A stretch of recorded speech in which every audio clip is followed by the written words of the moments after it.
अगर ये बाबा साहब अंबेडकर का संविधान एक दिन के लिए अच्छे से लागू हो जाए, ये देश कहीं का कहीं पहुंच जाएगा। मैं जितना इस संविधान को पढ़ता हूं, मुझे लगता है अगर हमारे देश का संविधान एक दिन के लिए, केवल एक दिन के लिए अगर ईमानदारी से लागू कर दिया जाए, हमारे देश को दुनिया का नंबर 1 देश बनने से कोई नहीं रोक सकता। उसके बाद इतना शानदार हमारे देश का संविधान है, इतना शानदार संविधान है। पिछले 5 साल के अंदर दिल्ली में हमें दिल्ली की जनता ने मौका दिया। पिछले 5 साल में दिल्ली के अंदर हम दिल्ली सरकार इसी संविधान के हिसाब से चलाने की कोशिश कर रहे हैं और नतीजे आप सब लोगों के सामने हैं।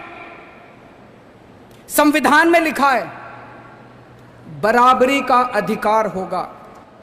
तो इसीलिए जब हमारी सरकार बनी, हमने अपने सामने सबसे पहला लक्ष्य रखा कि इस गरीब के बच्चे को भी अच्छी शिक्षा दिला के रहेंगे हम लोग।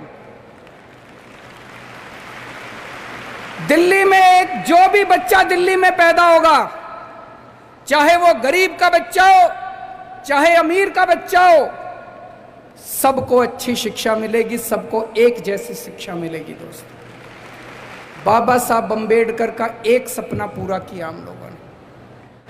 हमारे संविधान में लिखा है जीने का अधिकार होगा।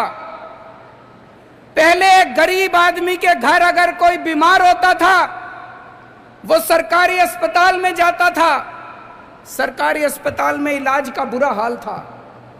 आज दिल्ली के अंदर सरकारी अस्पतालों में वैसा ही अच्छा इलाज है जैसा प्राइवेट अस्पतालों के अंदर इलाज हो रहा है।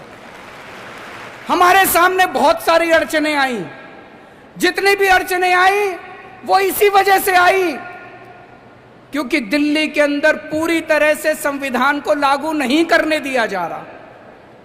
मुझे ये लगता है अगर ये बाबा साहब अंबेडकर का संविधान एक दिन के लिए अच्छे से लागू हो जाए, ये देश कहीं का कहीं पहुंच जाएगा।